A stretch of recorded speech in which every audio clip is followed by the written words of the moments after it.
Depuis le début de la guerre en Ukraine, dans un contexte de censure et de propagande accrue en Russie, certains membres de l'opposition, journalistes et activistes cherchent refuge en dehors de leur pays.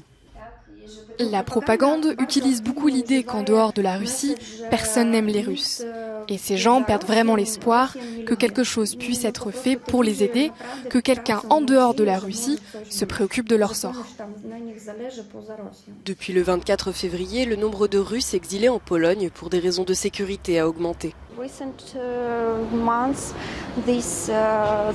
Ces derniers mois, le nombre de personnes a augmenté. Après le début de la guerre, nous avons aussi eu un groupe des citoyens russes qui vivaient en Ukraine. Après 2014, de nombreux activistes russes étaient en danger et ont quitté l'Ukraine. Alina et Andrei sont originaires de Kazan. Après un long voyage à travers la Turquie et la Géorgie, les deux journalistes sont arrivés à Varsovie fin mars. Je suis déjà allé filmer des manifestations à Kazan. Nous étions déjà menacés. Avec la nouvelle législation russe, ils pouvaient nous arrêter, nous fouiller à tout moment. On comprend très bien qu'avec la guerre maintenant, rester en Russie et travailler dans les médias, c'est dangereux. Ça tombe sous le coup du droit pénal. L'air est devenu si lourd qu'il était impossible de respirer. Nos collègues sont partout, certains en Géorgie, d'autres en Turquie. Les journalistes, de ce que nous avons compris, risquent jusqu'à 15 ans d'emprisonnement. C'est le prix à payer pour dire la vérité et appeler la guerre, la guerre.